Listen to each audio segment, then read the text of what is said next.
Assalamualaikum warahmatullahi wabarakatuh.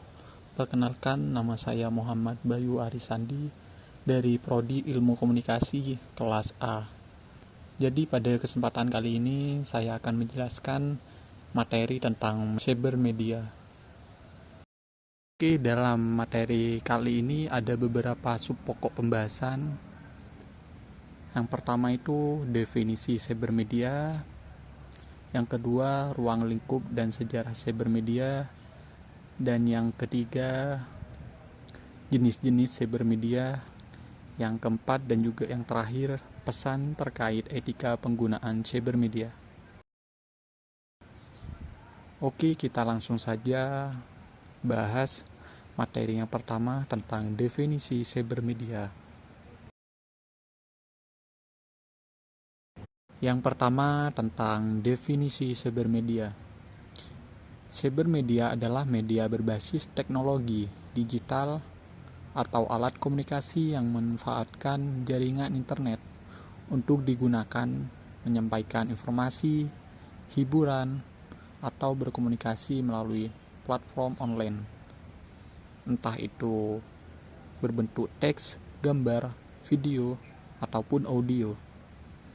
Contoh dari cyber media bisa meliputi blog, situs berita online, media sosial, podcast, dan platform interaktif lainnya. Dalam cyber media juga memiliki karakteristik tersendiri, yang dimana karakteristik ini memiliki keunikan yang membedakannya dari bentuk media lainnya. Yang pertama, interaktivitas. Cyber media memungkinkan keterlibatan pengguna dalam proses komunikasi. Pengguna tidak hanya menerima informasi, tetapi juga dapat berkontribusi dengan memberikan komentar, berbagi, dan berpartisipasi dalam diskusi. Dan yang kedua, real time. Yang dimaksud di sini adalah informasi dapat disajikan secara langsung dan diperbarui dengan cepat. Hal ini memungkinkan pengguna untuk mengakses berita dan informasi terbaru saat kejadian berlangsung. Dan yang ketiga, multimedia. Cyber media menyajikan konten dalam berbagai format, termasuk teks, gambar, audio, dan video. Ini memberikan pengalaman yang lebih kaya bagi pengguna dibandingkan dengan media cetak. Dan selanjutnya, aksesibilitas luas. Yang dimaksud di sini adalah cyber media dapat diakses oleh siapa saja yang terhubung ke internet tanpa batas geografis. Ini memungkinkan penyebaran informasi yang lebih luas dan menjangkau audiens global. Dan penyimpanan dan arsip. Informasi yang dipublikasikan tetap dapat diakses di masa mendatang melalui arsip digital. Ini memungkinkan pengguna untuk menemukan kembali informasi lama dengan mudah. Cyber media juga memiliki fungsi. Nah, apa sih fungsi dari cyber media ini? Yang pertama, sebagai pengawasan. Cyber media berfungsi sebagai alat bantu bagi masyarakat untuk mendapatkan informasi dan peringatan terkait berbagai isu, termasuk ancaman atau situasi darurat. Dan yang kedua, penafsiran. Yang dimaksud di sini selain menyajikan fakta dan data, cyber media juga berperan dalam menafsirkan peristiwa. Media ini memberikan konteks dan analisis yang membantu audiens memahami makna di balik berita atau informasi yang disajikan. Dan selanjutnya, pertalian sosial. Yang dimaksud di sini adalah cyber media dapat menyatukan individu dari latar belakang yang berbeda, membentuk komunitas berdasarkan minat atau kepentingan tertentu. Ini menciptakan jaringan sosial yang lebih luas dan meningkatkan interaksi antar anggota masyarakat dan penyebaran nilai. Media cyber berfungsi sebagai cermin masyarakat, menggambarkan tindakan dan perilaku yang dapat menjadi modal bagi khalayak Ini berkontribusi pada pembentukan norma dan nilai sosial dalam masyarakat. Dan yang terakhir, hiburan. Cybermedia juga menyediakan konten hiburan yang dapat mengurangi stres dan memberikan pelarian bagi pengguna. Ini termasuk berbagai bentuk konten seperti video, musik, dan berbagai permainan yang dapat dinikmati secara online. Dan materi yang kedua tentang ruang lingkup dan sejarah cybermedia. Oke, kita akan membahas tentang ruang lingkup cybermedia terlebih dahulu, yang dimana ruang lingkup cybermedia mencangkup berbagai aspek yang melibatkan penggunaan internet sebagai platform untuk penyebaran informasi dan interaksi sosial. Beberapa elemen utama dalam ruang lingkup cybermedia adalah yang pertama itu jurnalistik digital.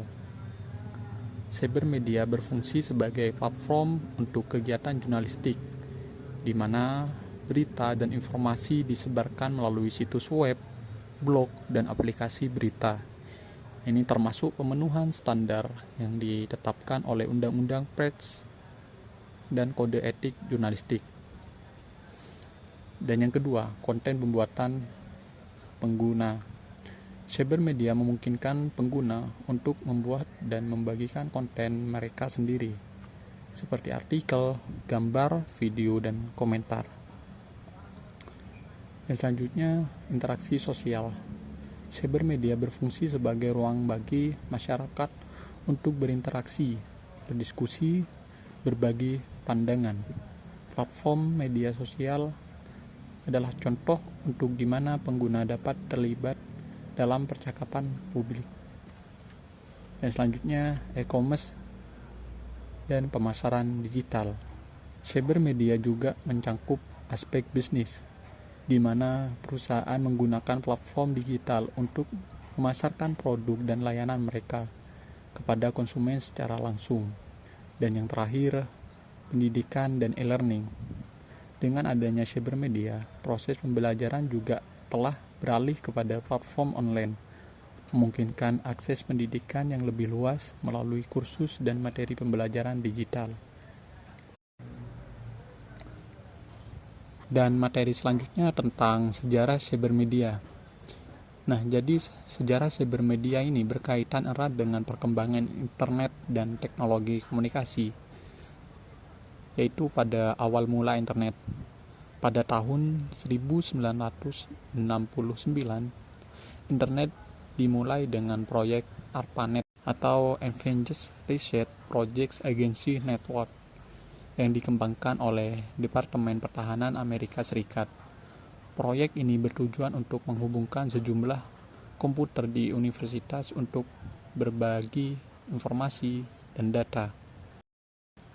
Dan pada perkembangan web, di tahun 1990, tim Berners-Lee menciptakan World Wide Web atau WWW, sebuah sistem yang memungkinkan pengguna untuk mengakses informasi melalui hyperlink. Penemuan ini memudahkan navigasi informasi di internet dan memperkenalkan konsep website. Dan pada munculnya media sosial, di tahun 1997, platform media sosial pertama mulai muncul seperti Sigdegress yang memungkinkan pengguna untuk membuat profil dan berteman dengan orang lain secara online. Dan cybermedia di Indonesia, di negara kita, pada tahun 1996 majalah Tempo meluncurkan versi online-nya www.tempointeraktif.com sebagai respon terhadap pembatasan penerbitan di masa itu. Ini menjadi salah satu media cyber pertama di Indonesia. Dan materi selanjutnya tentang jenis-jenis cybermedia. Jadi, cybermedia terdiri dari berbagai jenis-jenis yang mencerminkan cara orang berinteraksi dan berbagi informasi di dunia digital. Berikut beberapa jenis-jenis utama cybermedia.